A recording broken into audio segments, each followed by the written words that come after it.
The night she accused me, I was nearly arrested. My mother looked at me like I was a monster. My stepfather told me to get out and never come back. And my stepsister, she stood in the corner, trembling, fake tears running down her cheeks like a well-rehearsed actress. She knew what she was doing. She was trying to ruin me. But what she didn't know was that I had recorded everything. My name is Ethan. I was 17 when it all happened, old enough to know better, but still young enough to be blindsided by betrayal. Before the lie, life was complicated, but manageable. My parents had divorced when I was 12, and my mom remarried a man named Richard 2 years later. With Richard came his daughter, Claire, a year younger than me, beautiful, charming, manipulative at first. Claire and I got along fine. She was shy around strangers but got comfortable with family quickly. We shared a few classes in high school and she even asked me for help with algebra. I didn't think much of it. I was just being a decent human being. But Claire had this thing. She hated when someone got more attention than her, especially me. If I scored well in exams, she'd fake being sick to get sympathy. If someone complimented me, she'd twist the narrative to become the victim of something, anything. Didn't notice the pattern until it was too late. One Friday night we were home alone. Our parents had gone to a dinner party and wouldn't be back until after midnight. I was in my room playing games with my headphones on. The door closed. Claire knocked once, opened the door, and said she needed help with the internet router. I followed her downstairs to the living room. The router was working just fine. She sat on the couch, sighed dramatically and said, "I just needed someone to talk to." I didn't like the way she looked at me. It wasn't sad. It was calculated. "I'm a bit busy, Claire. Maybe tomorrow," I offered politely and turned to leave. She got up suddenly and grabbed my wrist. "Why are you always ignoring me? Do you think you're better than me?" I gently pulled away.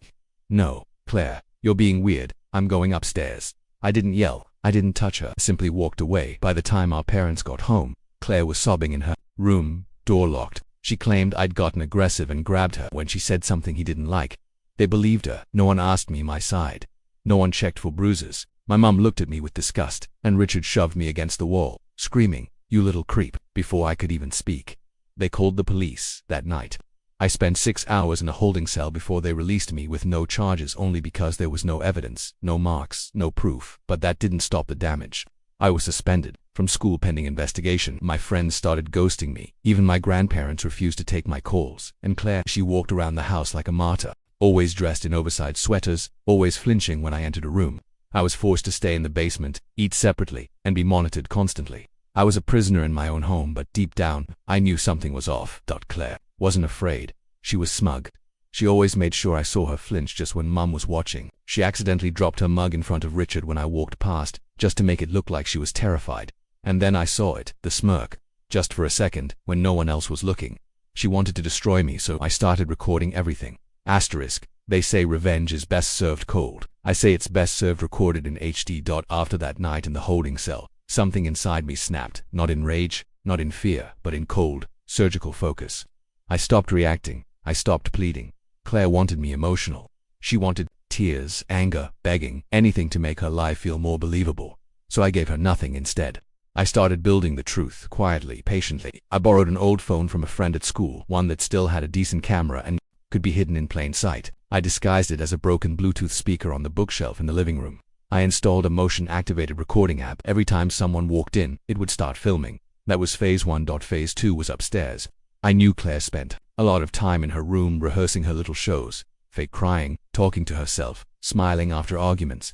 So, one day when she was out with her friends, I planted a voice recorder in the vent between her room and the guest room. I covered it with dust and taped it securely. It would pick up everything she said. That I didn't want revenge, I wanted proof, and it didn't take long to get some. 2 days after planting the devices, I got my first break. Claire came home from school early. I pretended not to notice. She tiptoed into the living room, grabbed her phone, and made a FaceTime call. I couldn't hear the other person, but Claire was in full performance mode. "They still believe me," she whispered, grinning. "You should have seen his face when Mum told him to stay in the basement. He looks like a kicked puppy." She laughed, then she added, "The best part, I think I can get him kicked out permanently if I just cry a little more." The camera caught everything.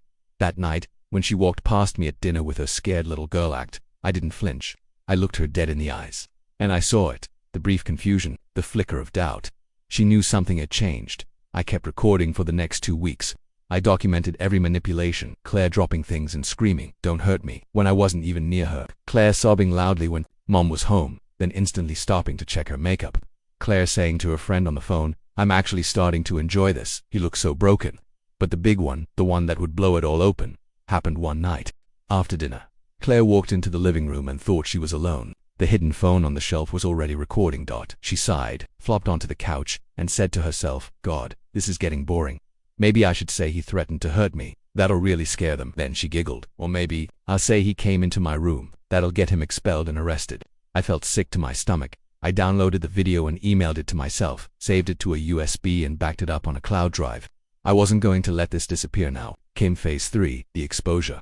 The next day was a Sunday, family day. Richard was grilling outside.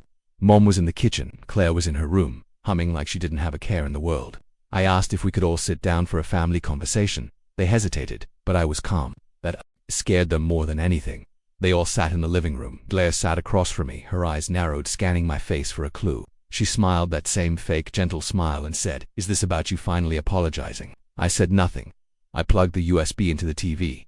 "I just want you to watch something first." Mom looked annoyed. Richard sighed. Claire's smile froze. The screen lit up. The recording from 3 nights ago played. God, this is getting boring. Maybe I should say he threatened to hurt me.